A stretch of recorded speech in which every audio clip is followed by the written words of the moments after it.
You can give us a ring at 844-FAN phone. That's 844-326-3663.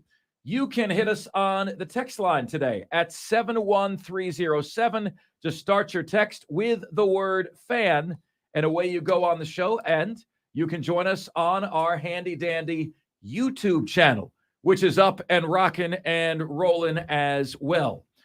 So let's open today with this.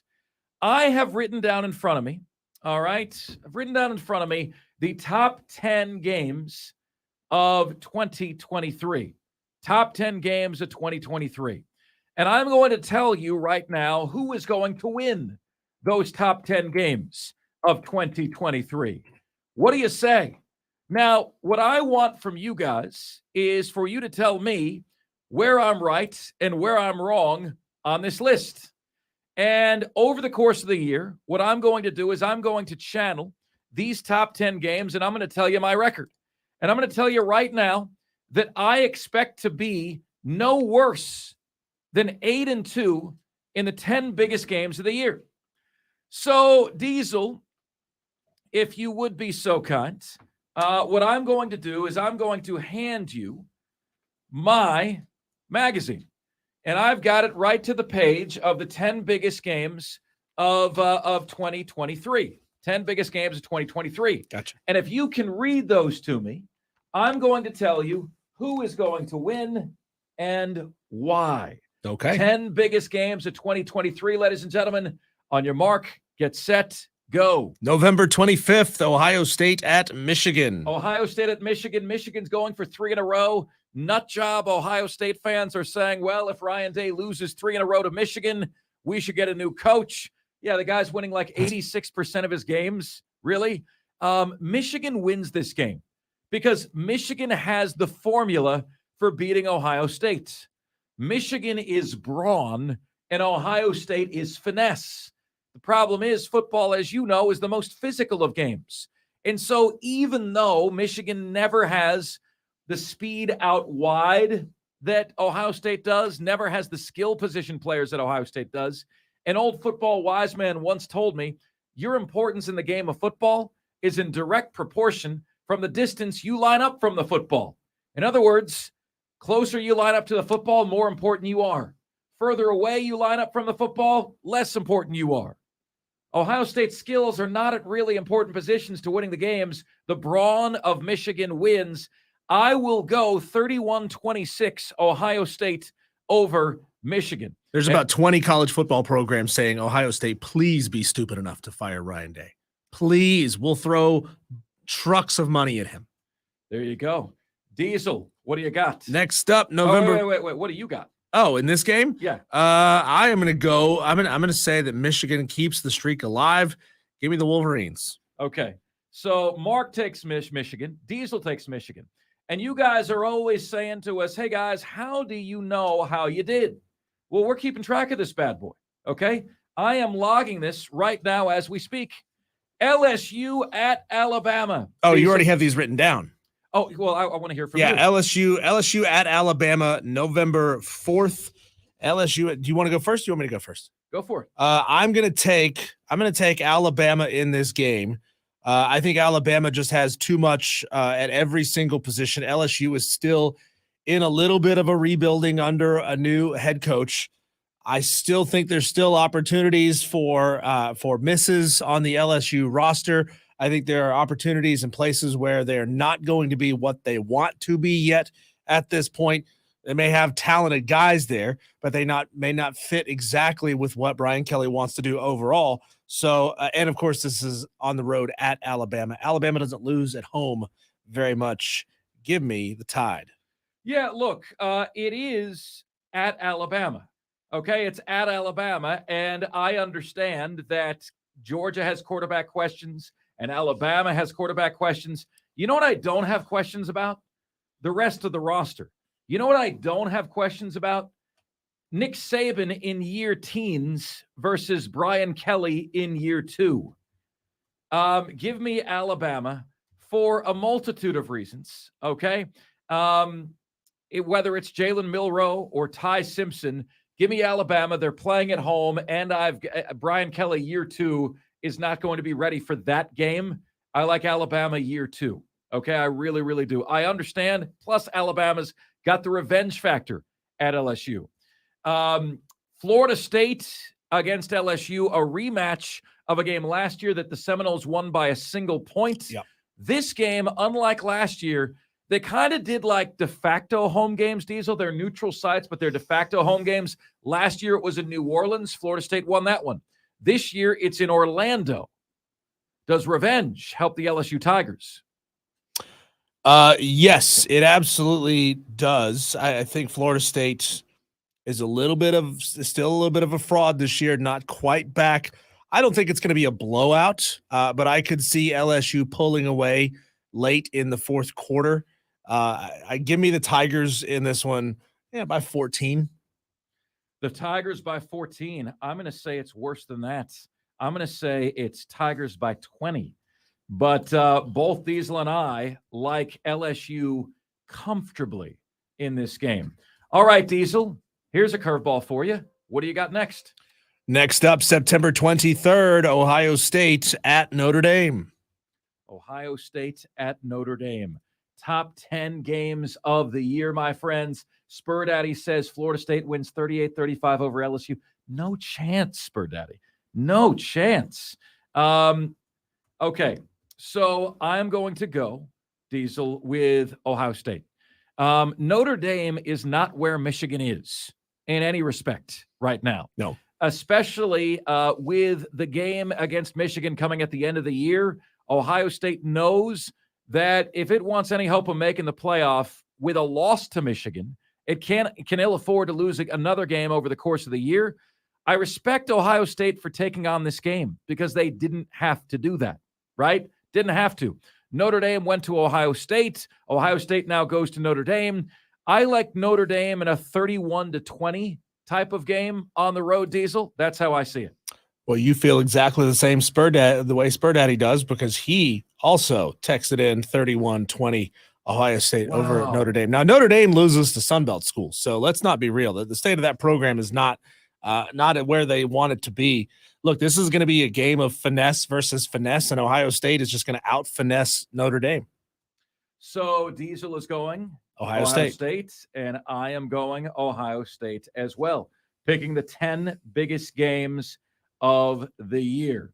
All right, Diesel, what is next? Next up, September 9th, early season game, Texas at Alabama.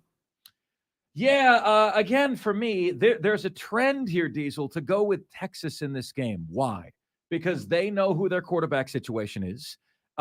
They've got Arch Manning, and they've got Quinn Ewers as the starter, and they've got the number 1 rated quarterback position in college football this year. In the Big 12, they have the number 1 quarterback group in the Big 12 this year.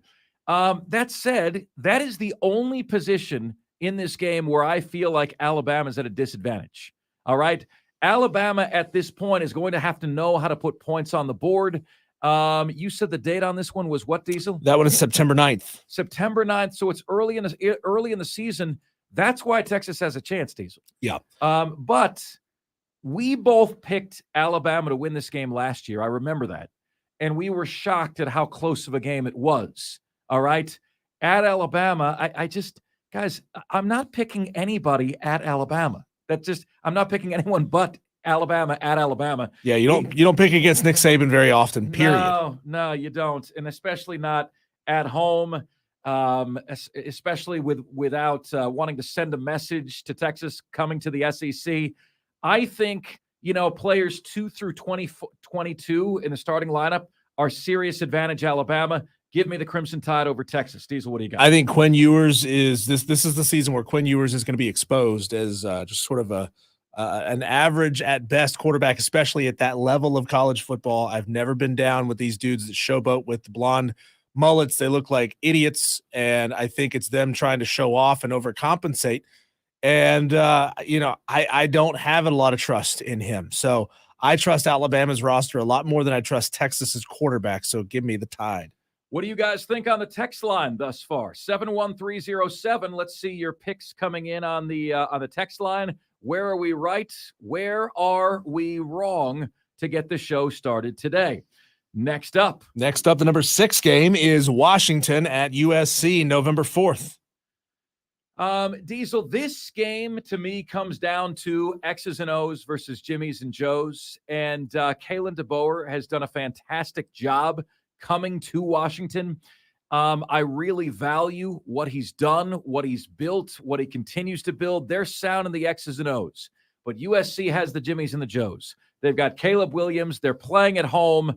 Is Washington going to have enough athletes, I don't know, to keep USC to hold them in the 20s, right? I mean, that's where they need to be to win that game, right?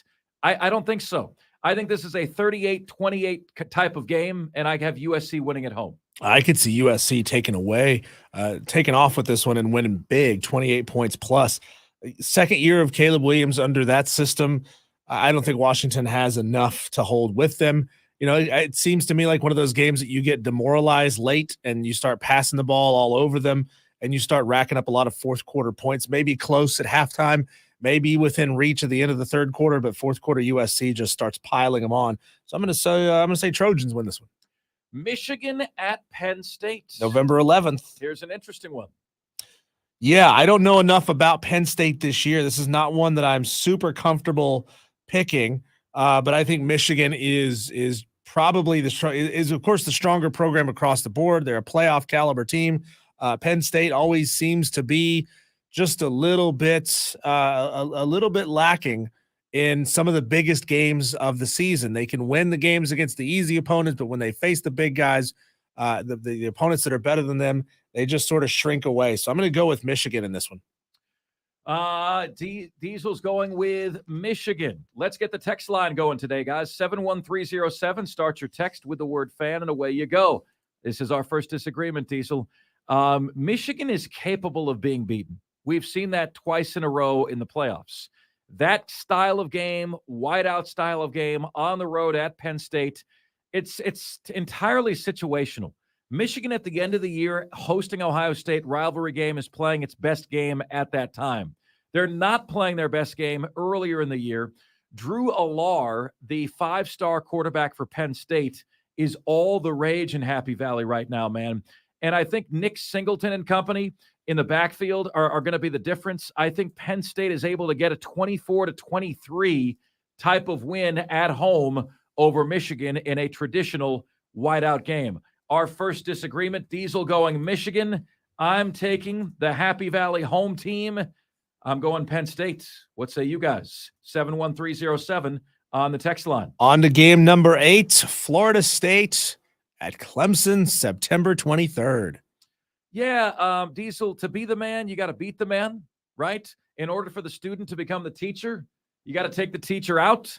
There's no way. I like the thing that is the most offensive thing to me this offseason is everyone crowning Florida State's ass when they've done nothing. When they've literally done nothing. That's if I'm a Clemson fan, that is the most offensive thing to me. All right? Because based on what? Oh, they were 5-3 in the ACC last year. Woo. Oh, they beat LSU by a blocked extra points in Brian Kelly's first game. Woo. I just don't get it. You know, like, you have to achieve before I believe. Period. All right? And Florida State has not achieved yet. Give me Clemson at home, Diesel. And again, you said the date on this one this is September. September 23rd. So that's advantage Florida State because Cade Klubnik learning a new system. So later in the season, Diesel, I would pick Clemson big. I will go Clemson close in this one. I will go 28-20 Clemson. Tell me, what is Florida State's quarterback situation? Are they bringing back a 2 or 3 year starter? They're bringing back Jordan Travis, who could be a Heisman Trophy finalist, and he ran all over Florida. Okay, so I agree with a lot of the points you made. Cade Klubnik is still going to be fairly green in this game. So it's just in the standpoint of experience at their position, I think Florida State has a little bit of an edge there. So I'm gonna pick the Seminoles.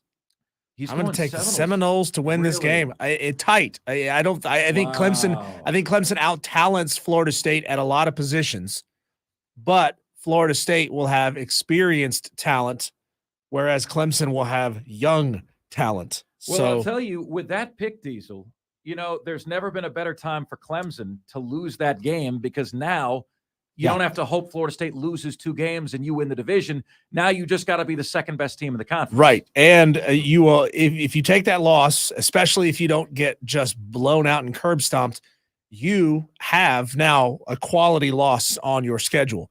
If you lose that game by a touchdown or less, it's not going to hurt you very much when it comes to playoff implications. And yes, all you got to do is then get into that ACC championship game, and you could have a rematch. And if you win that second game, now if all of those things came to pass, it's asking a lot to get there. But if all of those things came to pass, Clemson, Florida State play each other in the ACC championship game at the end of the season. I think Clemson gets them back, wins that game, and goes to the playoff. All right. We're going to have to push games number 9 and 10, which are Georgia at Tennessee, Oregon at Washington, and a couple bonus games, because we've got our SEC and ACC team preview series coming your way next, right here on the most interactive sports talk show anywhere. It's Offsides, Mark, Ryan, and Diesel, and we are the Fan Upstate.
Here from Fan Upstate. We're supposed to have you on here at It's Offsides, Mark, Ryan, and Diesel. We are the Fan Upstate. Great to have you guys with us here on a Monday edition of the show. Truly do appreciate you making us part of your day and value and appreciate you oh so much. In terms of our top 10, okay, in terms of our top 10 games, where were we right and where were we wrong? 71307 is where you guys can get to us on the text line on the show today. And certainly want to hear your thoughts, your opinions, so on and so forth. All right. Nick Roush was set to be joining us in this segment. We are chasing an interview with him. And you know what always happens, guys? It's like the same thing that you guys do whenever you see an unfamiliar number calling your phone.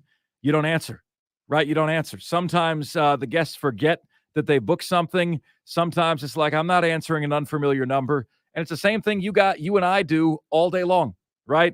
I don't know that number. Not picking up.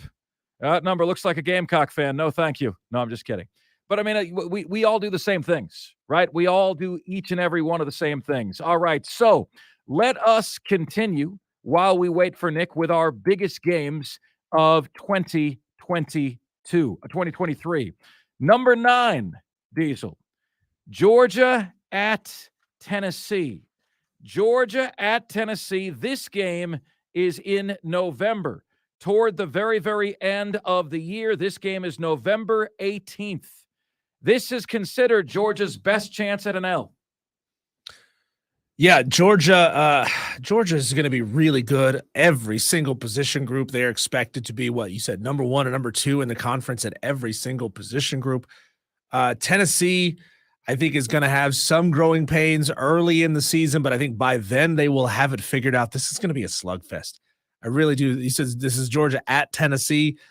I'm going to be bold here and go with the Vols. I'm going to say Tennessee clips them in a tight game. Tight game.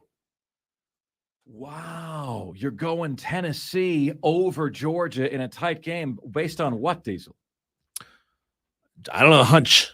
At this point, it's a hunch. I mean, they're both are going to be really good football teams. The atmosphere there is going to be absolutely ridiculous. I think maybe that gets to Georgia just a little bit. Late in the season, I think these teams will be both humming at full capacity. So I think we're going to see a really good football game. Remember last year when Tennessee played Georgia, Tennessee was number 1, and Georgia beat them 27-13. Georgia beat them outside, going away, and really kind of stake claim in a way that, they never look back after that point. And a lot of folks were thinking this is the year. We had many listeners, many Tennessee fans as listeners chiming in and saying, look, this is our year.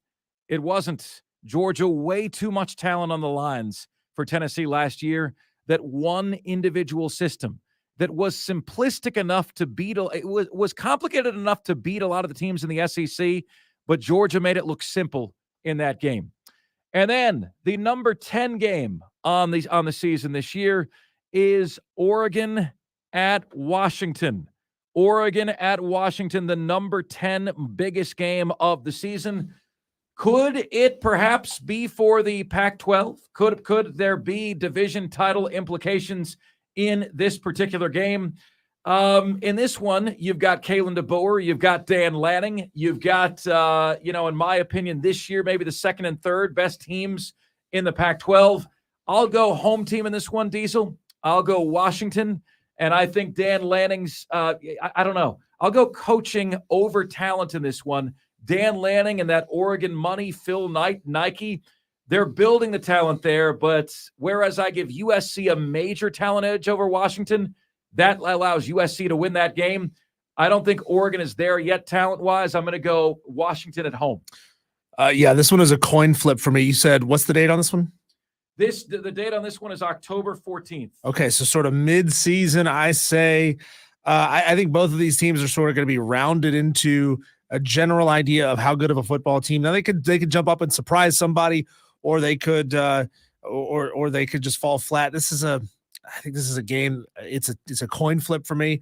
I'm going to go with the home team on this one. You said it's Oregon at Washington, so give me the Huskies. There you go. All right. I am going Washington as well. Georgia at Washington. Diesel is going Washington, and I am going Washington as well. Then we've got not one, but two bonus games. So let us hit you with those bonus games. Notre Dame at Clemson, Clemson at South Carolina. Two bonus games. These did not appear in my Athlon Preview Magazine's top 10 games of 2023. How the hell is Notre Dame at Clemson not on there? Like, how does that even make any sense at all? That's not like, is that like a shot at Clemson? Is that a shot at Notre Dame? Who is that a shot at? You know, I mean, you're hosting Notre Dame, for crying out loud. How that is not one of the top 10 games of the season literally blows me away. It's probably going to be two top 10 teams facing off on November 4th from Death Valley. Diesel, again, I'm going to go with the home team. I think the home crowd plays a huge factor. This was a home crowd that got depants, that got embarrassed by South Carolina. They're going to be hell-bent on taking back that home field advantage.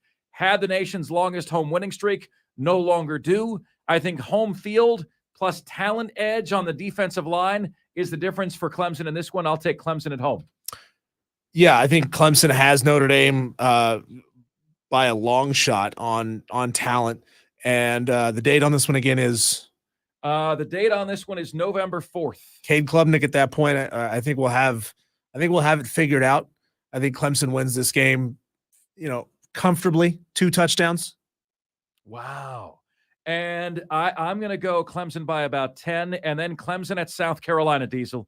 Early offseason pick, early offseason take. The line on this one is supposed to be right now about Clemson -6, Clemson -5 at South Carolina. What's your early gut feeling about this? My early gut feeling, I think the same logic applies when they go on the road to South Carolina. At that point, Cade Klubnik will have come around. We don't know what kind of Spencer Rattler we're going to get. I hope for his sake that Spencer Rattler will figure out his sort of gunslinger mentality and round the edges off of that and start taking better care of the football, because that was my biggest problem with Spencer Rattler last year, is that he would throw the ball into some very tight windows, into double and triple coverage, and hey, if you are playing with house money and you're going out there, you're going for broke, you can be dangerous. But now South Carolina is a hunted football team, senior quarterback, especially in this game. Obviously, Clemson fans, I think, got lulled into a false sense of security for all those years. I think they're going to be fired up and ready to come back and take back the Palmetto Trophy. We will soon see, my friends. Guys, do me a solid. If you are commenting on our YouTube page, could you do me a favor as well? Because when we do the show, I am looking at the text screen. Diesel is doing a million things and has to very, very quickly glance and look at what's going on in the YouTube chat as well. Whatever you put on the YouTube chat, can you also copy it and paste it in a text to us via the text line? That way we can get to your texts on the air as well. And you guys know we're the most interactive sports talk show anywhere. In order to have that level of interactivity, I've got to have what is being said on the YouTube page. I've got to have it in front of me on the text screen as well. So do me a favor, moving forward, what you text on the YouTube page, please copy it and paste it to a text to the show as well. Thank you very much. 71307 on the text line is where you can get to us on the show. Coming up next, an open and honest question to you. How have they held on to you for so long? That's next. This is the most interactive sports talk show anywhere. It's Offsides. Mark, Ryan, and Diesel, and we are the Fan Upstate.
It's Offsides. Mark, Ron, and Diesel. We are the Fan Upstate, rolling on until 7 o'clock p.m. today. All right, here is our guest. I was temporarily a wee bit stressed about this because you guys know I like to do all of these, consecutively without missing a day. We take a lot of pride, right, when we do our media mock draft for the NFL draft. We go to the city that is picking for a media member, and we've done 3 years in a row without missing a day. When we do ACC and SEC team preview series, we've done 2 years in a row of that. There's a different team every single day without missing a day. And if we weren't able to get our guest, then I've got to try to scramble to keep the streak alive and get another guest by the end of the show while we're hosting a show. And that is not so much fun. So in any case, look, when you're at an event like the SEC Media Days, which our next guest is, your head is swimming. Certainly understandable. Nick Roush at Roush KSR joins us right now on the show. Nick works for Kentucky Sports Radio, an insanely successful local sports outfit, as well as On3 Sports. And he joins us right now on the most interactive sports talk show anywhere, Offsides on the Fan Upstate. Nick, good to catch up with you, man. What's good?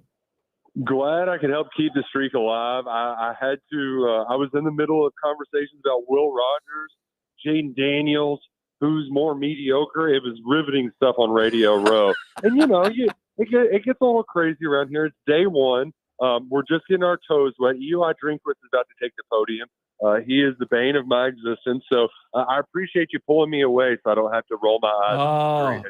There you go. Seems to be public enemy number one. I got a lot of folks have it out for your coach as well. But Stoops and Eli Drinkwitz certainly are public enemies number 1A and 1B when it comes to the SEC, or so it seems. Nick, I want to bring you into this. Like last year, you and I had a debate, and I remember this, and professional debate, friendly debate. But I said, look, man, Kentucky's got to do better in the non-conference schedule. And you said, absolutely not. There's no reason why you shouldn't use the non-conference schedule to get wins. You don't have to schedule in the non-conference schedule. So we see the non-conference schedule again, Nick. Ball State, Eastern Kentucky, and Akron to go with Louisville on the non-conference schedule. And then you also see like Mark Stoops being one of the only coaches that is fighting to keep the SEC at 8 conference games, which seems to be because he wants to find another easy win somewhere. It like at that point, at some point, does that get old to the fan base? No, and you just see it reflected in a different manner, right? Like on the final win-loss column. So the heyday of my early Kentucky football fandom, the peak of their record was 7-5 in the regular season. Last year, Kentucky had a season that was well below expectations, yet they still pulled off a 7-5 record. Fans wanted more, obviously, but the floor has been raised, and it can stay high if you keep the schedule as is. And as you mentioned, Mark Stoops, Mitch Barnhart, the athletic director, the longest tenured AD in the conference, really did as much lobbying as they could to keep it at 8 games for at least another year because they like the way it is. They like having Louisville as an anchor for the non-conference schedule, as saying, like, we're still playing 9 Power 5 football games, and then we're going to go toe-to-toe with this SEC schedule that this year includes Alabama at home and a road trip to Georgia. So I don't think you can accuse Kentucky of having a bad schedule when you got those two Goliaths on it. It's just they're in the form of your own conference foe that you just so happen to be meeting this year. Nick, what games are must win for Kentucky fans to be able to keep up the positive vibes that you really built last year? The games that would be deflating if you lost. There's really two. But one of them is that Florida home game at Kroger Field where Kentucky's now won 3 out of the last 5. And Florida's kind of middling this year. And the reason why that one's so important is because if you win that game, I mean, there's no reason that you can't be 6-1 in a top 25 matchup with Tennessee at home a few weeks later. Like that's one. If you win at home against Florida, you set yourself up for high expectations to let fans dream big for the rest of the year. And I think the other one is later on. It's South Carolina at South Carolina. That game had traditionally been kind of one of the first or second SEC games they played all year. It's moved back to November.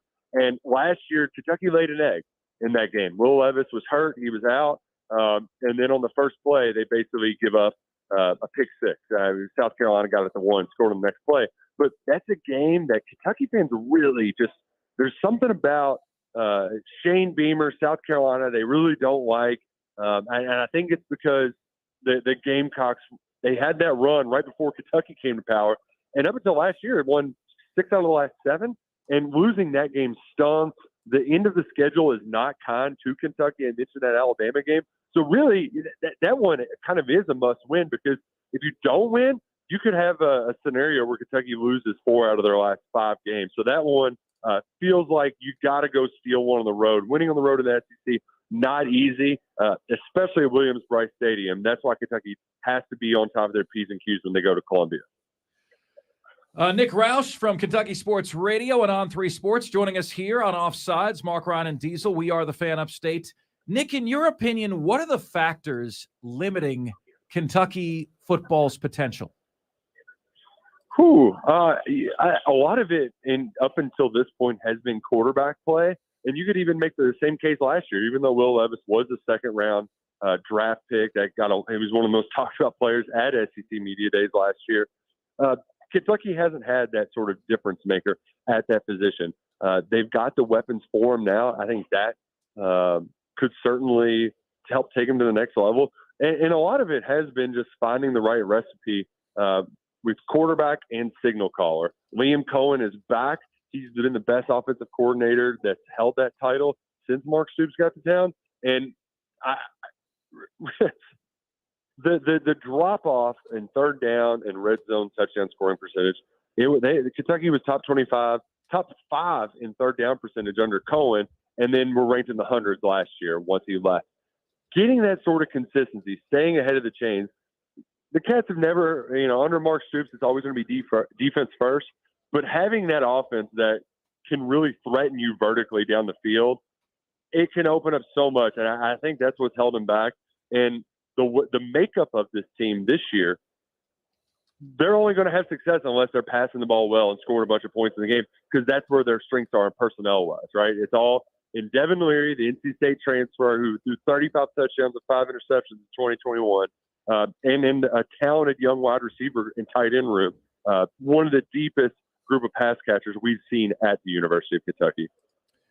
Nick Roush joining us here on the show. Nick, look, I understand that Kentucky is a basketball school, always will be a basketball school. At the same token, when I'm curious and I'm asking you like the factors that are limiting Kentucky's potential, it's interesting to me that you kept it all on the field, right? You said quarterback play, this and that.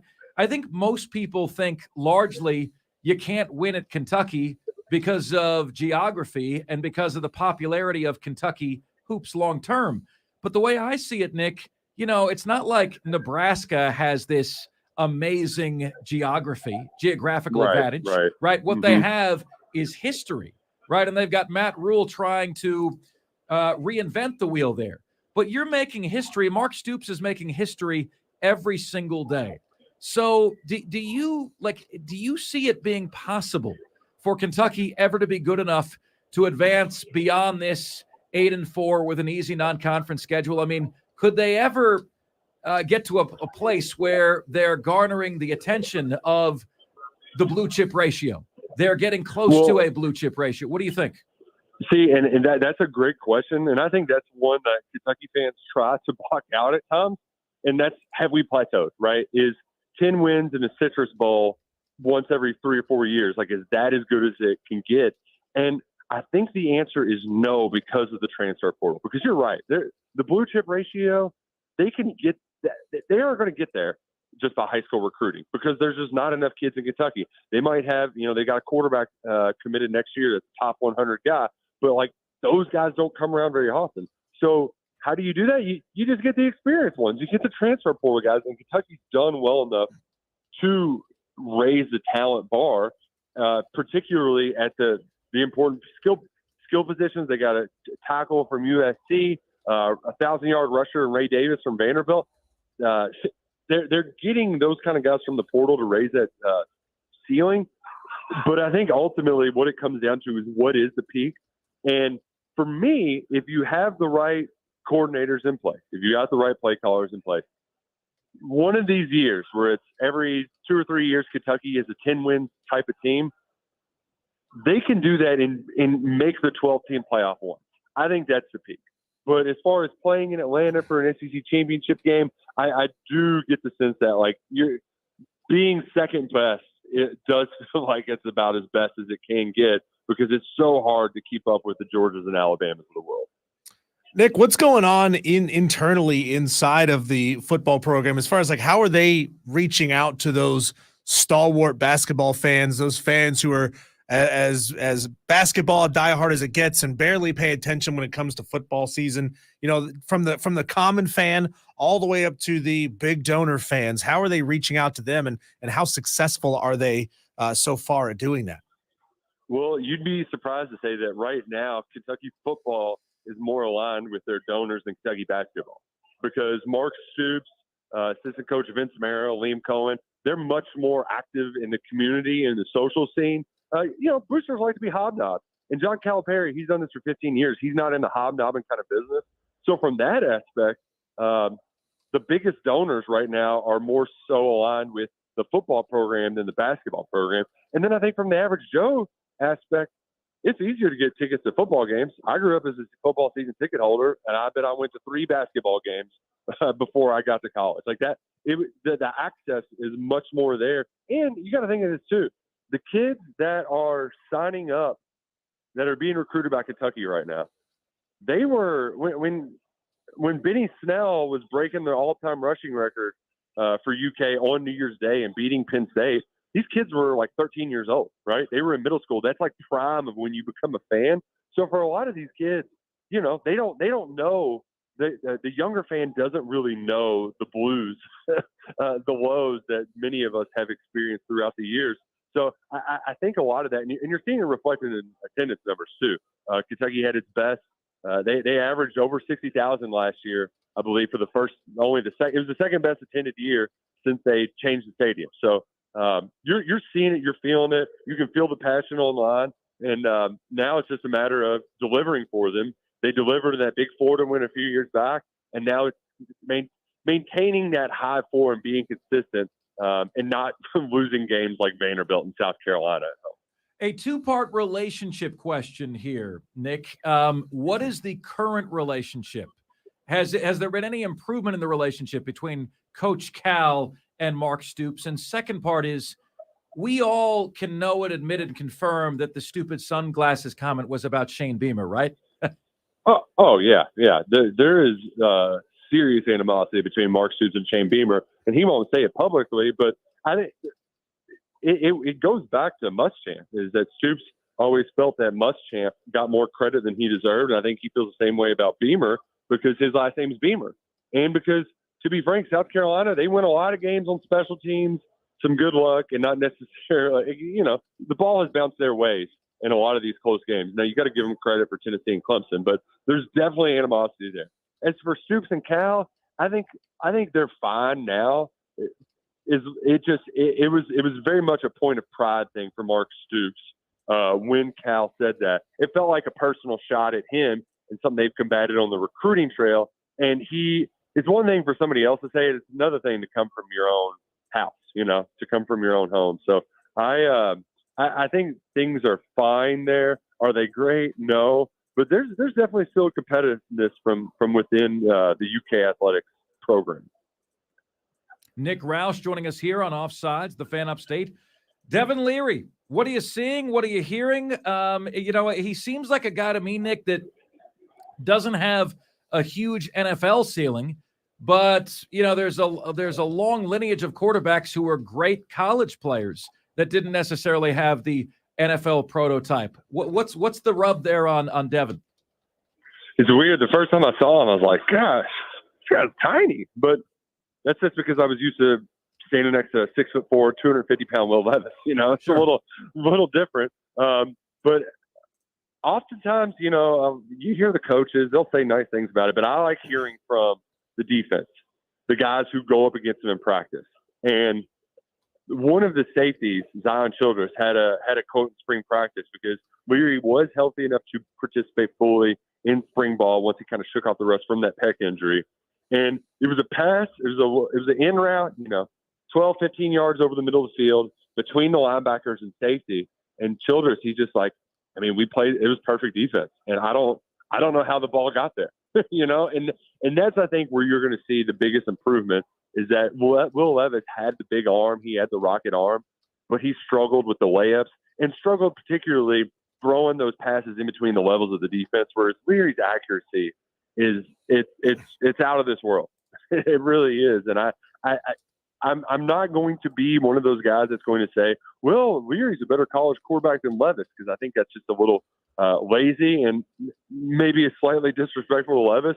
But I think what he's going to bring to Kentucky can help them be much more efficient, especially in early downs, because Kentucky, they did not throw it early enough. They did not throw it a lot on first down last year. They made it difficult on Will Levis in obvious passing situations. Defenses got to tee off on him. Leary does enough in the RPO game with the quick reads, getting the ball out of his hands in a hurry that it should make UK much more difficult to game plan against in 2023.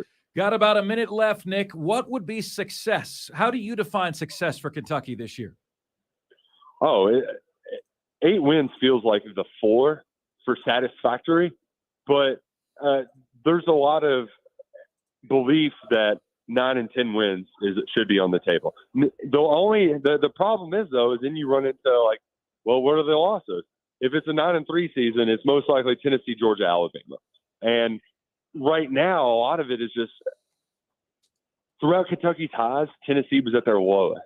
And even then, Tennessee was still beating them. So beat Tennessee, win 8 or 9 games, and you'll have the full adoration of the Big Blue Nation ready to keep on rolling with Mark Stoops for years to come. Nick Roush, great stuff, man. Dude, means the world that you made some time for us amidst all the madness at SEC Media Days, man. And we're so glad we could keep our streak alive and have you on. Thanks for making the time. We'll talk to you in season, okay? It's been a pleasure, fellas. Thanks so much. Nick Roush, Kentucky Sports Radio and On3 Sports, coming up next on the show. We, my friends, will keep it right here with $1 million question for you. How has this team held on to you for so long? That's next, right here on the most interactive sports talk show anywhere. Offsides, Mark, Ron, and Diesel, the Fan Upstate.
This is the most interactive sports talk show anywhere. It's Offsides, Mark, Ryan, and Diesel, and we are the Fan Upstate, rolling on until 7 p.m. today.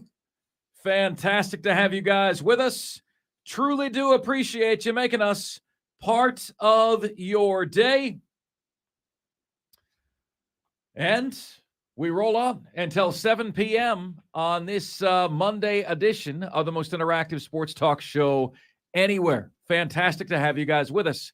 Want to pass on a well wish and a feel good mention, and got a nice message from Brandon Keeler, our great teammate who is in the hospital, had quadruple bypass surgery a week ago today, as a matter of fact, open heart surgery. Had a heart attack 9 days ago, which was a week ago Saturday, and he said there's a really good chance he's being discharged from the hospital tomorrow, and that all the positive vibes and the care and the love have meant so much to Brandon Keeler and his family. Brandon Keeler is a valued member of our community here at the Fan Upstate, man, and Godspeed, Brandon. One day at a time, buddy. Be gentle and kind to yourself. And don't even worry about coming back to work right now, brother. Just take care of you. Everyone is thrilled to hear about your progress, for sure. 71307 is where you guys can get to us on the show. Okay, my friends. So this has not baffled me, okay? But the loyalty is something else. It really is. And I've said this for quite some time. I've said, look, my friends, there is something incredibly special about the relationship between in a baseball team and its city. All right, something incredibly special about the relationship between a baseball team and its city. And for me, seeing this and witnessing this and then doing little polls here and there and seeing that, you know what, man, the Atlanta Braves, according to our audience, are more of an upstate team than the Carolina Panthers are. Right? And that's surprising to me. Why?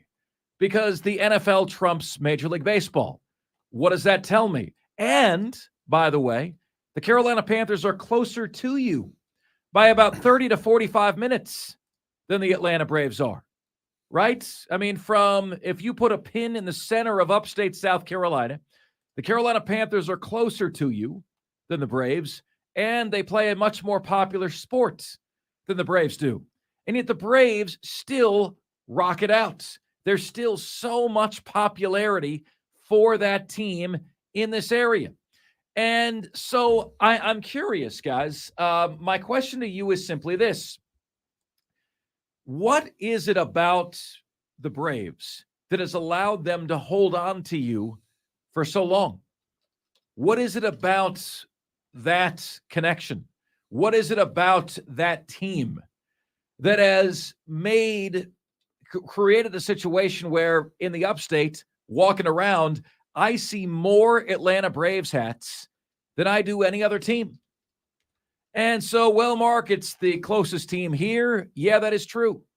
But let me tell you something interesting that happened in Florida. You know, because when I was in high school, Florida suddenly got the Florida Marlins, and Florida suddenly got the Tampa Bay Rays. And for about 15 years, fans only went to Rays games if the Yankees were playing or the Red Sox were playing, because all the snowbirds, all the graybeards commuted down to Florida for their retirement home, right? And you'd see, it was amazing. You've never seen more white hair in your life than at a Tampa Bay Rays game. The problem was they were all Red Sox fans or Yankees fans. It took the team about 15 or 20 years to develop a following of its own, right? But now, all these years later, you do have other teams in the Southeast. You do have the Washington Nationals in our nation's capital to the north. Charlotte is mentioned as a candidate for expansion in terms of Major League Baseball. So if I could ask you this question, what specifically have the Braves done to hold on to you for so long? I'd love to know. I'd love to know because, I don't know that it would work the same for me. If there was a team in Charlotte, would that change your loyalty? In 15 or 20 years, would a team in Charlotte overtake the Braves? The Tampa Bay Rays now have their own fan base, right? But it took about 15 to 20 years for them to garner their own fans. I think the answer is that people's loyalty is not for sale just because a team moves closer to them. They don't have to be a fan of the team that is closest to them.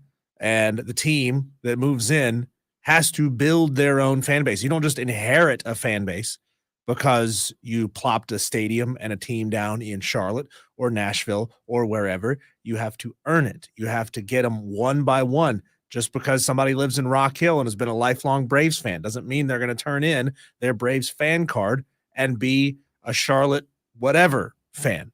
So you've got to start grassroots.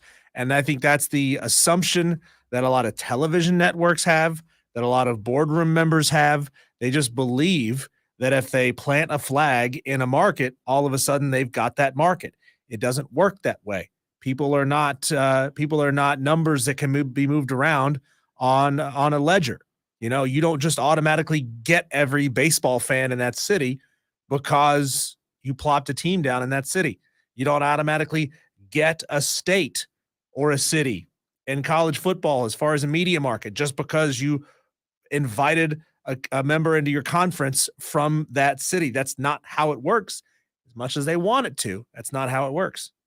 You ever wonder how many fans these teams have? Like, what's the total number of fans that teams in Major League Baseball have? Well, there is a site that has attempted to get to the bottom of that, right? Always.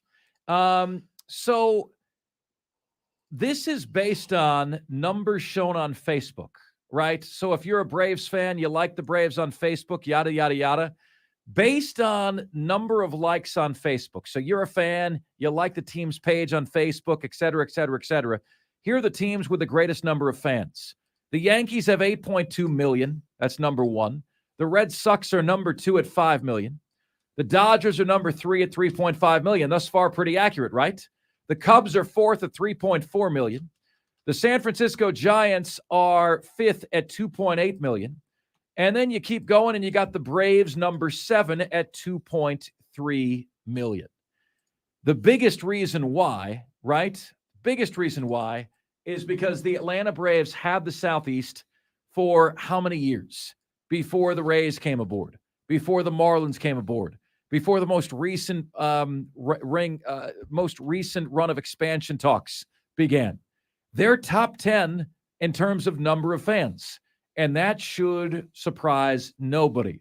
I'm just curious what it is about them that has allowed them to hold on to you for so long. I think J.D. Wyatt says it very well here in the YouTube chat. The popularity of the Braves is very easily explained. It's because they were successful when most of us were growing up. We all grew up with a good Braves team. They were easy to latch on to when we were kids.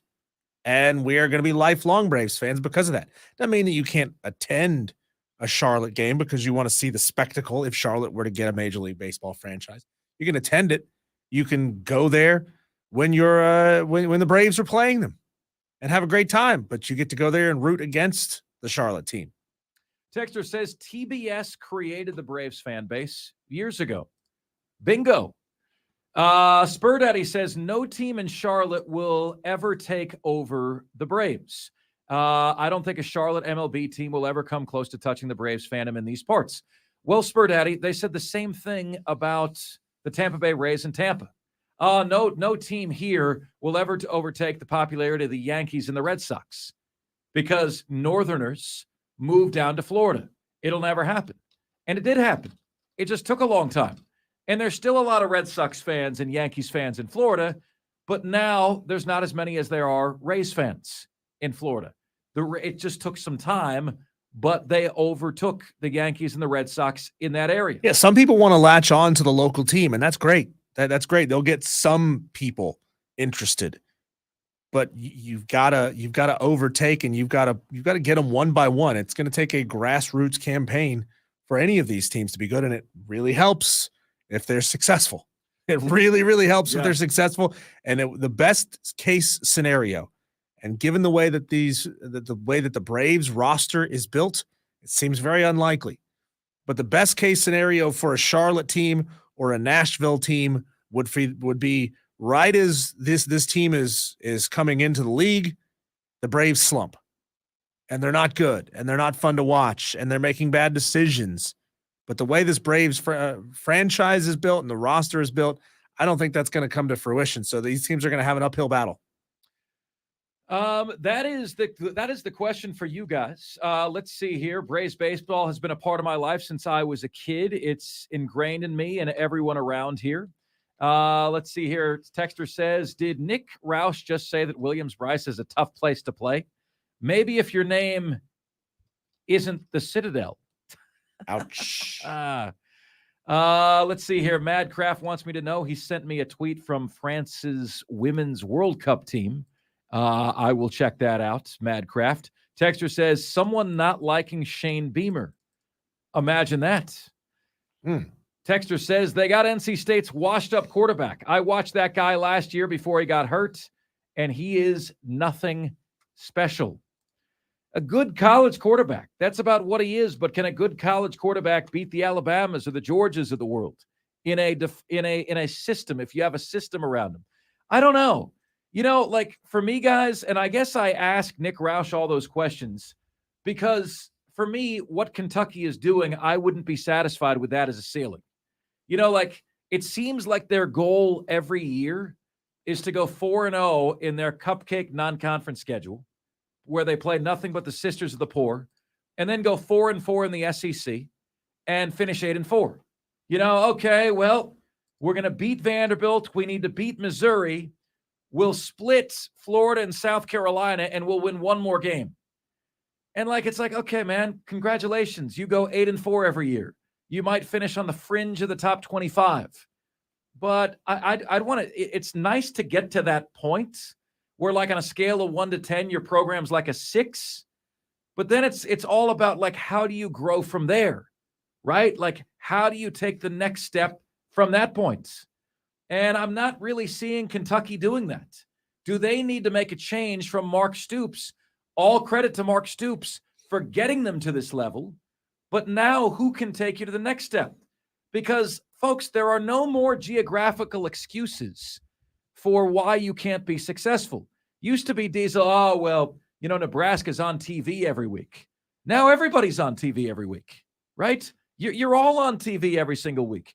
You play in the best conference in college football. You're getting money hand over fist, right? So if you can recruit to the state of Michigan, if you can recruit to the state of Oregon, to the state of Washington, to the state of Nebraska, there should be no reason you can't recruit to the state of Kentucky. I'm tired of the excuses if I'm a Kentucky fan base. Nick Roush used the word plateaued. I want something more. I think that's the sound effect we're going to use now. Whenever a new face, a new name shows up in our YouTube thread. So shout out to you, Brad Huey, joining in for the first time. And shout out to Marion R26 joining in for the first time. 2 new faces in the YouTube chat. Awesome. You guys are really doing your jobs, getting your friends in here. We appreciate that. JD and Spur Daddy and Dan B and Madcraft and Dalton. I'm not sure if Dalton's in the room today, but thank you guys for bringing in more and more people. Texter says, been a Braves fan since the 1989's worst to first team, and my girls love the Braves now. Texter says the Braves had 10 Turner and the Superstation.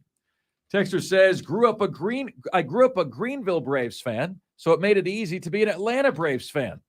Texter says, if a baseball team came to Charlotte at the same time as the Panthers, they could have possibly stolen both loyalties, but they did not. Texter's Trey from Kentucky says, grew up a Reds fan, but moved to North Carolina. TBS always had Braves games. Hard to find Reds games. It just grows on you. So says Trey in Kentucky. Trey, did you convert from a Reds fan to a Braves fan? And Diesel, I want to hear your point, but I'm interested in when TBS lost the Braves. When did that happen? Yeah, I do want to know how it's going to change now that everything is behind more and more difficult paywalls. Now it's all on Bally. Like, I haven't heard a single person ever have anything nice to say about the Bally Sports Network. It doesn't feel the same. It doesn't give you the same warm fuzzies as TBS back in the day. Like, it's some probably New York based sports network that just it's the same logo as like the Bally's gyms, right? Isn't that's what it is? They just stuck the Bally's gym name on it to try to increase some branding, which is just dumb. I mean, when will these big companies learn that nobody goes to your gym because your gym is the same name as the streaming platform that carries your favorite team? It's not gonna work. It didn't work that way. In May 2007, the Braves franchise was sold by Time Warner, which had merged with Turner Broadcasting System the previous year, to Liberty Media. 4 months later, on September 30th, 2007, TBS broadcast its final Braves game as national programming. So TBS owned the Braves. Time Warner owned the Braves, and then at which point they no longer did own the Braves. The Braves' rights went to the highest bidder. Madcraft says Bally is the absolute worst. Yeah, it is. All right, my friends, how about this? We have got exactly one Sweet 16 matchup remaining. And our Upstate's favorite athlete bracket will tell you who won on Friday. And, my friends, get you ready for today's matchup right now. That's next here on the most interactive sports talk show anywhere. It's Offsides, Mark, Ryan, and Diesel, and we are the Fan Upstate. This is Offsides with Mark Ryan. Listen on your computer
It is about that time, my friends.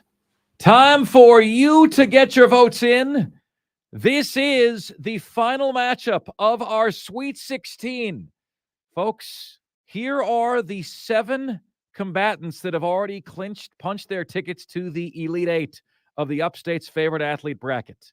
Those 7 names are Marcus Lattimore, Shoeless Joe Jackson, DeAndre Hopkins, Kevin Garnett, David Pearson, Betsy Rawls, and Deebo Samuel. They will be joined by the winner of our final Sweet 16 matchup today. It is out of the GOATS region, and the winner here today moves on to the Elite Eight. Let us introduce our matchup to you. Some of these guys, right, you have to be reminded they're actually from right here in the Upstate. Today's matchup, it is the 2 seed against the 6 seed. The biggest upset that we had in round 1 was Stanley Morgan over Clyde Mays. That was a 6-3. Today's matchup is Jim Rice against Stanley Morgan. Jim Rice is an 8-time All-Star. He's a member of the National Baseball Hall of Fame. Remember, on his last chance, he got over the requisite 75% needed of voting. So he was like, there is no barely Hall of Famer, right? That's disrespectful. You're either a Hall of Famer or you're not. But he got in on his last chance, got 76.4% of the votes. So he is a Hall of Famer. He is an 8-time All-Star. He is an American League MVP in 1978. 3 times was the AL home run leader, 2 times the AL RBI leader. When I was growing up, he was a star. His career batting average is .298, had 382 home runs and 1,451 runs batted in. Hails from Anderson, South Carolina. The great Jim Rice, my friends, the unbelievably talented Jim Rice, going up against Stanley Morgan, my friends. Stanley Morgan went to Tennessee for college from Easley, South Carolina, had, let's see here, a very lengthy NFL career, a 16-year NFL career from the New England Patriots for 13 years, the Indianapolis Colts, and the Denver Broncos.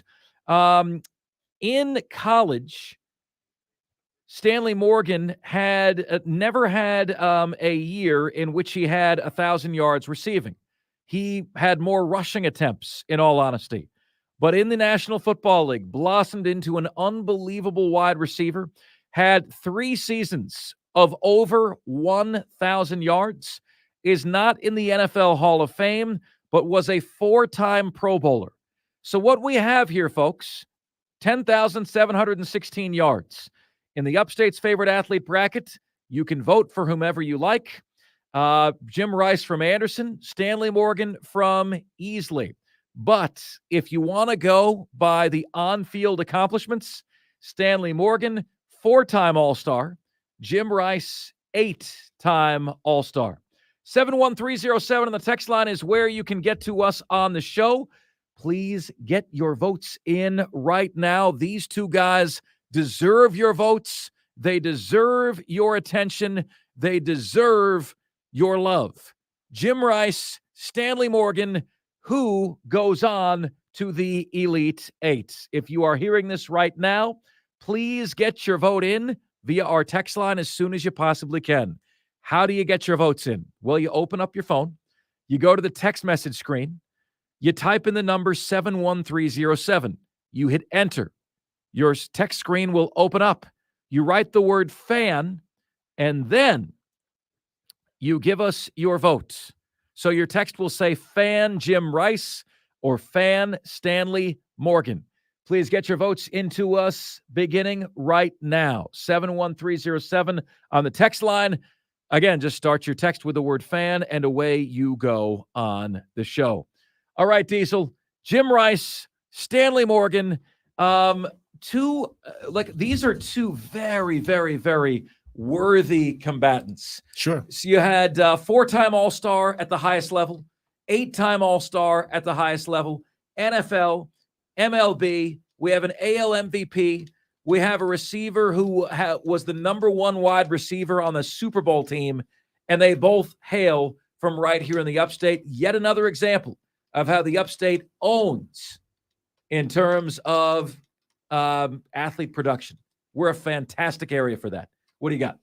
I think this one's fairly easy for me because I look back at the era in which these guys played, and both of them played in roughly the same era. But I'm thinking about what sport was still what sport was king at the time, and that was baseball. Baseball was king at the time, and Jim Rice had, he had more All-Star appearances. He has more hardware to his name. So I'm going to go with Jim Rice. I'm going Jim Rice as well, ladies and gentlemen. I am. Growing up, Jim Rice was a star. I have one of Jim Rice's rookie cards. It means a lot to me. Jim Rice was an absolute stud and a star, and everybody knew it when I was growing up. Stanley Morgan, I had to be reminded about Stanley Morgan. And sometimes to me, folks, it's as easy as that. If you haven't ruined your reputation by doing something bad and you're from this area, Jim Rice belongs in the Elite Eight of this tournament. Dude was a star at literally every single level. All right. And when you can say that, I don't know, you merit inclusion in the Elite Eight. I would say this, you know who Jim Rice would face in the next round? Marcus Lattimore. And I know you guys are going to tell me that Marcus Lattimore is probably going to win that one. And he might. Marcus Lattimore would be the betting favorite. But if this is about merit, it shouldn't be close. If it's about what the athlete actually achieved, shouldn't be close. But again, it's the Upstate's favorite athlete bracket, right? The Upstate's favorite athlete. And there's some people here who might vote against Stanley Morgan only because he played for the Patriots. That's it. Even when the Patriots weren't particularly great. So you think he's likely to get more votes, Diesel, because he played for the No, Patriots? I think he's going to lose votes because he played for the Patriots. Oh, wow. I hated New England, those pink uniforms. Remember, guys, you don't get to count any of the Bill Belichick or Tom Brady hatred against him. You don't get to do that, right? But they will. And you don't get to do that because this was pre that era. Okay, my friends, we've got joining us live from SEC Media Days, Chris Phillips, who is joining us next. He'll bring us right there to SEC Media Days. What is it like? What is he looking at? What is he seeing? That, my friends, is next. And this is the most interactive sports talk show anywhere. It's Offsides. Mark, Ryan, and Diesel, and we are the Fan Upstate.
It's Offsides, Mark Ryan and Diesel. We are the Fan Upstate.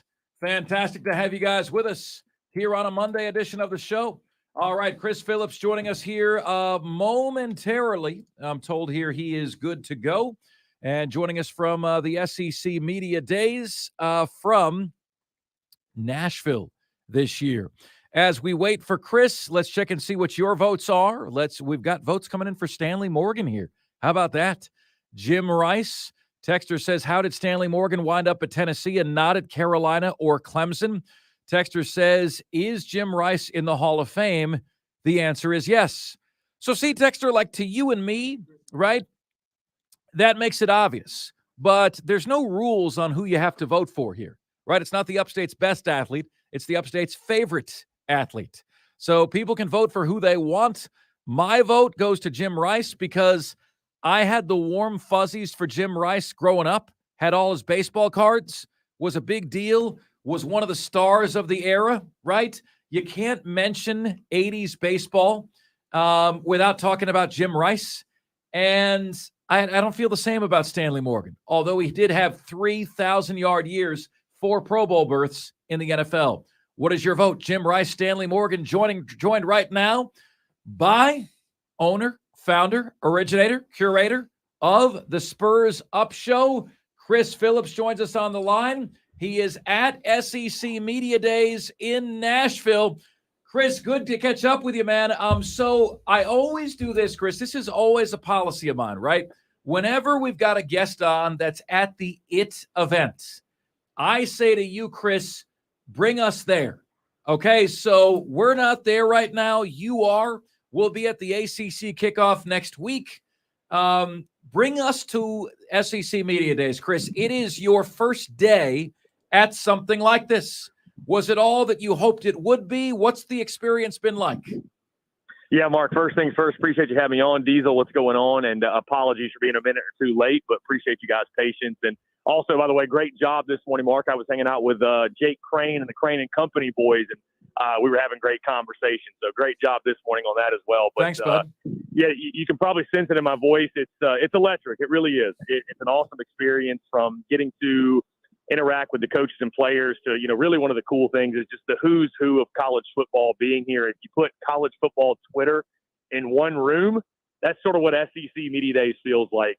Being able to bump into so many people that, we've been fortunate enough to have on the show, on the airwaves that maybe I've never met in person is a really cool thing. And getting to collaborate with so many talented content creators and, people in the space of what you and I do is a really cool thing as well. So, I would describe it as electric, even more fun than I expected. And I have pretty high expectations, and it's in a beautiful city like Nashville, Tennessee as well. So they've got some festivities tonight planned for the quote unquote media. I guess I'm lumping myself in that category now. And then we'll get back after it tomorrow morning early as Clark Lee kicks us off. But really, really cool to be there today. And yeah, just having a blast thus far, Mark. It is a really, really fun time.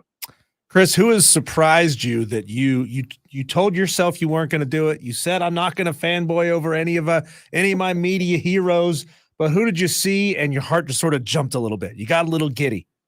I wouldn't say I really fanboyed over anyone, to be totally honest with you. And I'm not trying to bring you a cop-out answer, but, I believe in myself as a content creator in this space and someone that, they're just human beings just like you and I are. And no matter whether they got 500,000 followers or 1,000, right? It doesn't really matter to me. So, but it's just really cool again to be surrounded by so many people who are influential in the space that maybe you've only seen via video on TV, heard on radio, what have you, and being able to shake hands and interact with those folks. And like I mentioned, man, the amount of people that, I've had on my show, people like Braden Gall of Athlon, that SEC podcast with Michael Bratton and cousin Shane,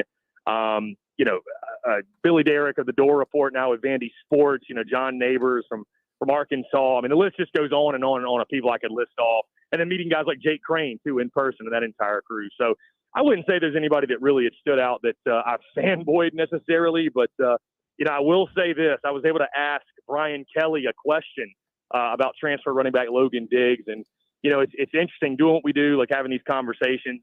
I never really get nervous. You get excited but not nervous. my heart was probably beating about 1,000 miles an hour asking Brian Kelly a question, but thankfully I think it went pretty well. So, it's just a cool thing, man. The whole day has felt like a dream and somewhat of a surreal experience, which, it is awesome. So, you know what, Chris? And I've learned this over time, and that never goes away, Chris. Like, I don't care what anybody says.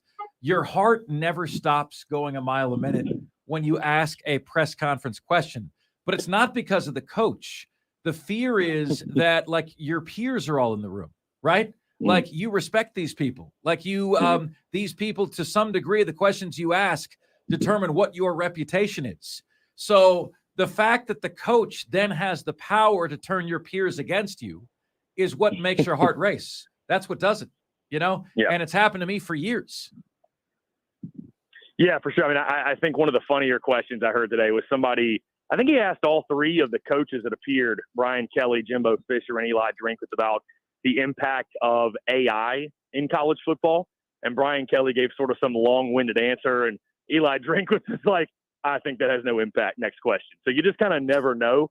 I will say this too, when you're asking a guy like a Brian Kelly or just an SEC football coach or a head football coach, a football-related question, you just want to make sure it's a good question, right? Because these guys know the X's and O's, ins and outs. And so, like, you're like, I don't want to ask a question that's so base level that they're going to be like, well, no, duh. You know what I mean? Like, you want to ask questions that spark conversation, obviously not hot take stuff, but, the pressing issues and just things you're truly interested to learn about their football team. So, it's an opportunity for them to sell their programs, but also an opportunity for us to learn more about said programs. And again, it was a great experience today, and I'm expecting more of the same all week. Reading between the lines of the coaches that you had a chance to sit in with today, Chris, do you get the feeling that any of these coaches are not super high on some of their position groups? Did any of them come and outright say it? It's tough to get that kind of information from coaches. Everybody seems to be sunshine and rainbows at these events, but between the lines, did anybody strike you as they're not really certain about certain groups? Yeah, I mean, Diesel, I think that's a great question. I think you can definitely sense that within the coaches. I'll say this. I think Brian Kelly's pretty damn confident in his football team, and I think for good reason. LSU's got dudes all over the field, and he speaks like a head football coach that feels that way. I thought it was interesting with Jimbo Fisher. He did not really give a clear answer in regards to who's going to be doing the play calling, the majority of it, Bobby Petrino himself. And it just makes you wonder, right? Like, what is that dynamic going to be? It's already a huge question mark, but I thought that was interesting and just seeing how that works together. And then listening to Eli Drinkwitz just a couple of minutes ago and hearing him talk about the quarterback position, first off, I thought it was interesting. He said that the returning starter, Brady Cook, who, was a mixed bag last year. He wasn't great. He was okay. Said he's going to have a tough time fending off Sam Horn and the Miami transfer, whose name slips my mind right now. So they maybe not settled on quarterback. Also, he mentioned the offensive line, which is the question I was hoping to get him, but wasn't able to. Just saying the struggles they had up front. They were a group that returns 136 starts. But, obviously he's just, he needs to see more from the group, right? He needs to see more from the offensive line unit. So I think if you read between the lines, you can definitely see, I think, where the coaches, and I think they don't necessarily view it as or voice it as, the deficiencies. They voice it as challenging those position groups to get more out of them. So you can kind of learn, where this team may be lacking or where this team may be struggling sort of going into the season. But, they all sound confident, of course. And again, the opportunities to sell their program. But, certainly I think those are the things that stood out to me.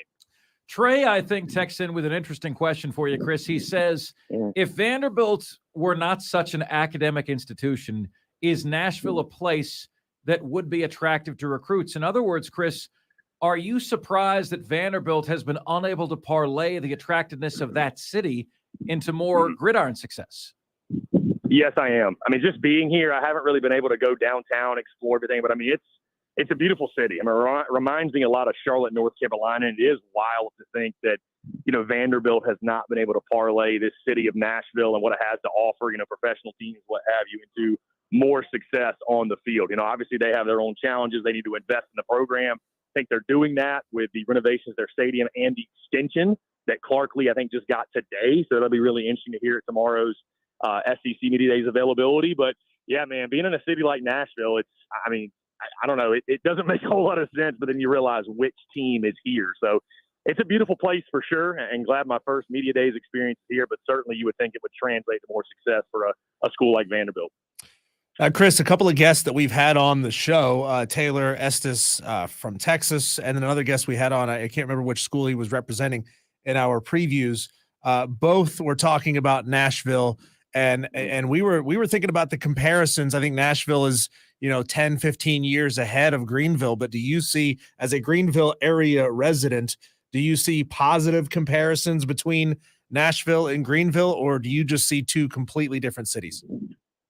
I mean, I see them as different, if you want my honest opinion. I mean, I just think of Nashville, or at least what I see right now. Like I said, I compare it to like a Charlotte, which is nothing like a New York City or like a huge city. But to me, and I love this about Greenville, like the small town vibes. And I've heard you guys talk about a lot the sports scene. And I think I heard Mark say he'd give it a C or a C plus, which I mean is fair for sure. But it's just really hard to compete when you don't have a professional sports team. And I mean, here you've got the Predators, you've got the Titans, like, you have those offerings. So and it feels like so much, it's an actual like big city. Like, I mean, does Greenville really have a skyline? And I'm not trying to down Greenville. I'm just sincerely asking the question. Like, I don't think I've ever seen a high rise before in Greenville, South Carolina. So are you kind of limited to the size of your city? And again, Greenville could certainly improve their sports offerings or what have you. But, I think Greenville's still got a little ways to go. It's obviously growing and expanding. But, if it got too big, guys, do we feel like it may take away some things we love about the city right now? That's my only concern. Chris Phillips joining us here on the show. Okay, Chris, scale of 1 to 10 panic meter. Where are Gamecock fans with the recruiting situation right now?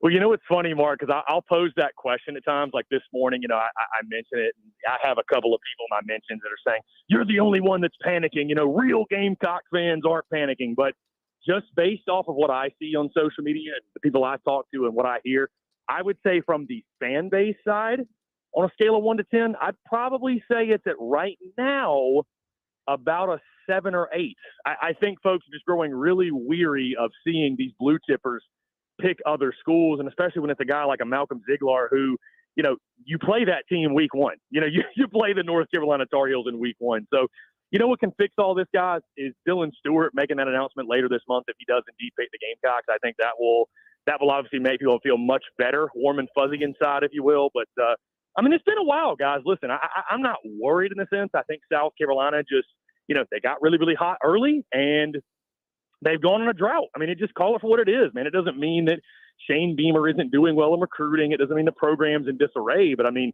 they haven't gotten a blue chipper since April. That's just a fact. It's like you and I were talking about, Mark. I mean, a lot of the things you pointed out, it's not opinion or bias. It's just a fact. So, and the fact is also this, South Carolina can still generate a lot of momentum. They've still got big guys out there with Taylor, Hill, and Dylan Stewart and others as well. But, I think those are still the 3 big guys you need to land. So, I think that there's some concern, some angst, but I think it's more so a lack of patience and people just ready for that next big blue chipper to drop. I don't think it's a matter of it won't, but it's just, people are growing weary and tiresome waiting on it, if you will. Chris, what do you think it will take to knock off some of the prickly edges of the South Carolina fan base? I mean, you see it in our comment section every single day. We are exceptionally good here at riling up the South Carolina fan base, and sometimes even saying, guys, you get a little edgy sometimes. That riles them up. They don't want to be told that they're a little bit edgy of a fan base. What will it take, if anything at all could ever be done about it, to sort of soothe that savage beast? Diesel, if I had the answer to that, I think I would have already implemented it. And I'll tell you this, I really try to, because I just live my life with a positive mindset. With gratitude and perspective, I really try to spin it into a positive in the sense, I'm grateful that this fan base is that passionate to a degree, because it allows me to do what I do full time. Like the Spurs Up show wouldn't be where it is. The entity wouldn't have grown to this point where we're standing right here at SEC Media Days without the passion of those people. So what those people don't even realize is they have helped fuel the growth, the success, et cetera. So, but to answer your question, Diesel, I don't know. I mean, listen, I think there are miserable people out there, and a lot of them are on social media, and I don't think it even matters what fan base or what team you pull for. That's in every single fan base. But I did hear you guys talking about that. If you could change one thing about the Gamecocks and Clemson, and of course with South Carolina, it is the bottom 10% folks on social media. I would disown their asses. Disown their Yeah. asses, Chris. Ban Well, I them. don't- If you I get don't- kicked out of yeah. Willie B, you can never come back again. Okay? And I mean, I don't own them. I'll take it that much. It's funny that these same folks that tell me that I make the South kind of fan base look bad. It's like, turn the finger around and point it at yourself, because the antics on some of the timelines is, but it is what it is, man. It's just, that's how Twitter is. There's gutter scum on Twitter, and you just kind of deal with it and keep it moving, and it runs the engagement, the numbers up. And I guess that's the one positive of it. But, and I think too, I'll say this because we talk about it so in depth. We're so close to it. And I think when you are so close to it, you see, unfortunately, the more bad sides of it. So I think if I was a content creator for Arkansas, for Auburn, for Florida, I honestly feel like I'd probably have some pretty similar experiences. And I'm not going to speak for you, Mark, because you've talked about that the bottom 10% is the worst bottom 10% you've experienced. So that very well may be true. And maybe I've just become numb to it. So I don't know what the solution is, man. I have no idea, because I've tried blocking people before on Twitter, and I swear it made it worse. So I just kind of look at Twitter as free for all. You guys can have it and run with it, and we'll just keep producing content, control what we can control, and go from there. But, I will say this. There are so many great Gamecocks and great people in the Gamecock community that outweigh all of that bad. They're just not the most That's vocal. true. And you guys know that's how That's social true. media works. So That's true. Hey, Chris, we'll close with this. Spur Daddy wants you to ask Stoops where his sunglasses are at. Okay? So ask him. Maybe I'll ask him what kind of brand he prefers, like Ray-Bans or Ask him for his Costas stupid or- sunglasses. There you go. We had Nick Roush on earlier. He detailed the bad blood between Stoops and Beamer. It was really interesting stuff. Chris, have a great time, man. We look forward to hearing the full report next week, okay? Mark Diesel, I appreciate you guys. Have a great week. All right, take care. And the top 5 at 5 is next here on Offsides.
Notre Dame at Clemson, which somehow was not among the top 10 biggest games of the year, as if Oregon and Washington is a bigger game than Notre Dame and Clemson. Really? Just say it out loud. Oregon, Washington, Notre Dame, Clemson. Which sounds like a bigger game to you? We both have Clemson at home over Notre Dame.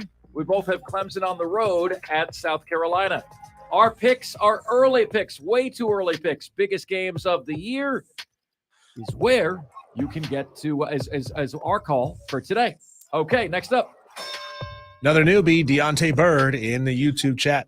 Good to hear from you, Deontay. What's good, my man? 4. All right, number 4. How about a little shout out to our Furman guys, man? We got to catch up. I wanna wait till the summer is over for Mike Bothwell, but Mike Bothwell had 5 points in 10 minutes last night to help the Cavs defeat the Brooklyn Nets in the Summer League, NBA Summer League on Sunday afternoon in Las Vegas. That win helped the Cavs set up a Monday showdown with the Houston Rockets in the Summer League championship game. Tip-off is 9 p.m. Eastern on ESPN. But not to be outdone, you always save the best for last. How about Jalen freaking Slauson, a recent guest of Offsides, had his best game of the Summer League, led the Kings in scoring. They beat the Milwaukee Bucks in the Summer League 92-84. Slauson had, check this out, how's this for filling out the stat sheet? 17 points, 7 rebounds, 4 assists, 2 steals, and a block shot. That's the kind of game that'll get you on the roster, my brother. That's exactly the kind of game. 17 points, 7 rebounds, 4 assists, 2 steals, and a block. He was 4 for 6 from the field, 8 of 9 from the foul line, got to the foul line for 9 shots. How about that? Furman representing, my friends, in the Southern League. Could not be more proud of my guys. Next up. 3. At number 3 today, we had a fun conversation regarding the Atlanta Braves, and the question was simply this. There is something very special about the relationship between a community and its baseball team. But my question to you is, how have the Braves kept you so long? TBS has not been a thing carrying the Braves since 2007. In 2007, Time Warner, which owned TBS, sold the Braves. So at that point, TBS no longer carried the Atlanta baseball. They have not had the Braves for 16 years, and yet so many of you still consider yourselves Braves fans. If there was a new team in Charlotte, if Charlotte got an MLB expansion team, would eventually that team become more popular than the Atlanta Braves? Before you say no, when Tampa Bay got the Tampa Bay Rays, everybody said they'll never have more fans here than the Yankees or the Red Sox. It took 15 to 20 years. For 15 to 20 years, whenever the Rays played those teams, they sold out, and it was because all the Yankees and Red Sox fans were there. All the gray tops from the Northeast moved down. And by the way, if you're a gray top, that's not a shot. I'm also a gray top somewhat, right? So it's not a shot in any way, shape, or form. But all the snowbirds from the Northeast moved down, and, you know, now guess what? The Rays do have more fans in Tampa Bay than the Red Sox or the Yankees. So my question to you is, what have the Braves specifically done to keep you all of these years? You've never had a wandering eye. Would an expansion team in either Charlotte or Nashville potentially change that? Right? It's amazing to me, the loyalty that you guys have to a team that is not here and is no longer on TBS. What would you define as the reason? Next up. 2. All right, my friends, we need your votes on that wall. We want your votes on that wall. And, of course, that wall is our friend Tiger Pal Rachel, by the way, says, go Dins, hashtag FU all the time. Yeah, they've been effing all the time every other team in the Summer League thus far, Rachel. It's been awesome to see. Incredible to see. Folks, we are now down to our second to last Sweet 16 matchup. Okay, second to last Sweet 16 matchup. and our Upstate's favorite athlete brackets. All right. And I'm sorry, we are now at our last Sweet 16 matchup in our Upstate's favorite athlete brackets. And the matchup is that requires your votes at this time. Please send us in your votes. Out of the GOATS region, 2-seed Jim Rice against 6-seed Stanley Morgan. Now, on Friday, we had a very, very, very close vote. And in a vote decided by less than 5 total submissions, Betsy Rawls got by Al Rosen. So Betsy Rawls moved on to the Elite Eight. We now have the following athletes cemented in the Elite Eight, which will begin tomorrow. All right? What does that mean, ladies and gentlemen? That means that next week you will know who the Upstate's favorite athlete is. The winner of Jim Rice and Stanley Morgan will join Marcus Lattimore, Shoeless Joe Jackson, DeAndre Hopkins, Kevin Garnett, David Pearson, Betsy Rawls, and Deebo Samuel in the Elite Eight. But right now, my friends, we need your votes. Jim Rice or Stanley Morgan? Jim Rice, a member of the MLB Hall of Fame, an 8-time All-Star, 2-time Silver Slugger Award winner, which I forgot what that means, actually. What did you have to do to win the Silver Slugger Award? AL MVP in 1978, 3-time AL home run leader, 2-time AL RBI leader against Stanley Morgan, a 4-time Pro Bowler, and had 3 years in the NFL in which he had over 1,000 yards receiving, made all the more impressive, folks, by the fact that in college he never had more than 22 receptions in a season. He was more of a running back than a wide receiver. Finished his NFL career with 10,716 receiving yards. Who gets your vote, my friends? Is it Jim Rice or Stanley Morgan? If you're hearing me say this right now, please take a minute and text us your vote. Open your phone, bring up the text screen, put in the number 71307, hit enter, type in the word fan, and then give us your vote. So your text will look like fan Jim Rice or fan Stanley Morgan. And finally,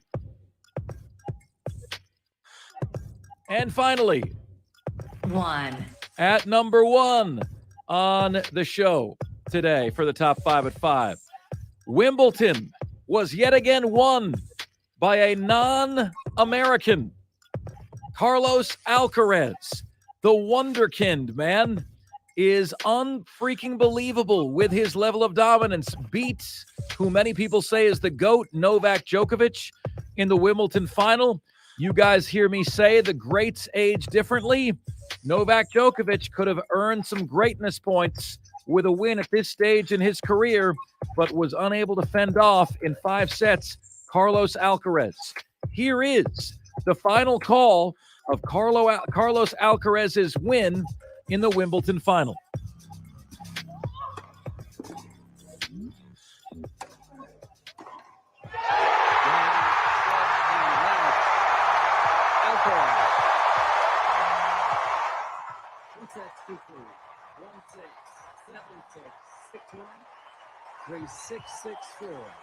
Carlos Alcaraz is the special one to dethrone Djokovic at Wimbledon in a performance for the ages. How about it, man? My questions to you. No American male has won a major tournament in the last 80 major tournaments. That's 8-0. Okay, it hasn't happened. We haven't won a major tournament in tennis in 20 years. We haven't had a number 1 overall tennis player in men's tennis in 20 years. How long is that streak going to go? The no major streak, the no number 1 player streak. What do you guys think about that? And those are today's top 5 at 5. Now it's your chance to chime in, which you can do at 844-FAN-PHONE. That's 844-FAN-FONE. That's 844-326-3663. The text line is there for you at 71307. Just start your text with the word fan, and away you go on the show. You can get to us. Please, please do. It would be great to have you. You can get to us at Facebook at The Fan Upstate, Twitter at The Fan Upstate, and also the brand spanking new, the sparkling YouTube channel. Open the YouTube app on your phone. Go to The Fan Upstate. If you would be so kind, please click that subscribe button. We would love to have you, my friends. And finally, email. All you guys can email the show. Mark Ryan, that is M-A-R-C Ryan at thefanupstate.com. All the different ways you can get in touch with us here on the most interactive sports radio show anywhere. Okay, let's see what you guys are saying. Texter says, Jim Rice. Correction, Mark, it's Wonderkind. Depending on the country, Texter, they say Wonderkind, depending on where you are in the world. Texter says, Jim Rice. Vote for Jim Rice. Vote for Jim Rice. Jim Rice doing very, very well here in the early going. Texter says, attaboy, Slauson. Jalen Slauson. Texter says, Mark, going to Houston for the first time this weekend. Short trip, 10 a.m. Friday to 2 p.m. Sunday. What must I do, see, or eat? There's so much, Texter, so much. Are the Astros in town that weekend? And give me a little bit more, Texter, about why you're making the trip. Like, is it a romantic trip, love interest, work interest? What are you going there for specifically? I'll put together some ideas for you. All right, my friends. Awesome, awesome, awesome. Let's get your votes in. Jim Rice, Stanley Morgan, who is going on to the Elite Eight. And I wanted to mention this. You guys would probably tell me that should Jim Rice win this matchup, that Marcus Lattimore will be a favorite over him, all right, in the next round. But if it's based on, we got another one? Chase Floyd, welcome to the YouTube chat. Chase Floyd, now all you guys who are joining the YouTube chat, make sure you hit the subscribe button, please. That's right. That's right. Yes, sir. Yes, sir. So my feeling is, friends, that Marcus Lattimore would be the favorite over Jim Rice, right? But if the vote was based on accomplishment or merit, Jim Rice was better. Jim Rice, Hall of Famer at baseball, right? Marcus Lattimore, very minimal NFL career, basically no NFL career, right? So not his fault. I get it. I understand all that. But it'll be interesting to see, how the Jim Rice merit badge fares against the heartwarming effects of one Marcus Lattimore. All right, my friends, coming up next on the show, we'll take your votes in the Upstate's favorite athlete bracket, and we will tell you in the AFC which teams are going to improve and regress the most. This is the most interactive sports talk show anywhere. It's Offsides. Mark Ryan and Diesel. And we are the Fan Upstate. The DA Show, mornings at 6. The Rob Brown Show at 9. The best sports talk. All day, every day. On the Fan. Upstate. From the News Talk 98.9 WORD Weather Center, here's the Upstate's most trusted forecast on the Fan Upstate. Clear skies tonight, a little bit of haze as smoke from Canadian wildfires moves across the region, low of 69 degrees.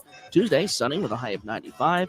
Scattered storms Wednesday, mainly in the afternoon, high of 94. Chance of storms Thursday with a high around 96. I'm meteorologist Ray Miller on the Fan Upstate. Right now, it's 89.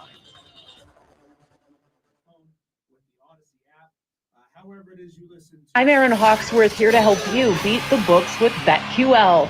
Hoping to win 3 in a row, the BetQL model is looking for the Cardinals for tonight's play. Cardinals starter Miles Michaelis hasn't allowed a run in his last 2 starts, and he's visiting the Marlins, who are already on a 3-game losing streak. BetQL's model has the Cardinals' money line as a 5-star best bet. I'm Erin Hawksworth. Bet smarter, beat the books. Download the BetQL app today. For the ones who know safety isn't a catchphrase, it's a culture. And the ones who help make sure everyone makes it home safe. For the safety-minded who watch everyone's backs, Grainger offers supplies and solutions for every industry, as well as safety assessments and training to keep your facilities safe. Yes, and thank your you so much. people I echo safer. a lot of what Diesel just Call, said. click Grainger.com, or just stop by. Realize Grainger, this is a community for the ones where we're already hanging out outside of the show, right? So, so join the community, be a part of the community. We get together outside of the show. It's a blast. Please remember, if you are putting anything up in the YouTube chat that involves something we're discussing on the show, please also be sure to text that on the text line. You can text the text line first. You can text the YouTube first. Either way you want. But make sure if you're texting about what we're discussing, you do it right here as well on the text line. We'll see you guys tomorrow.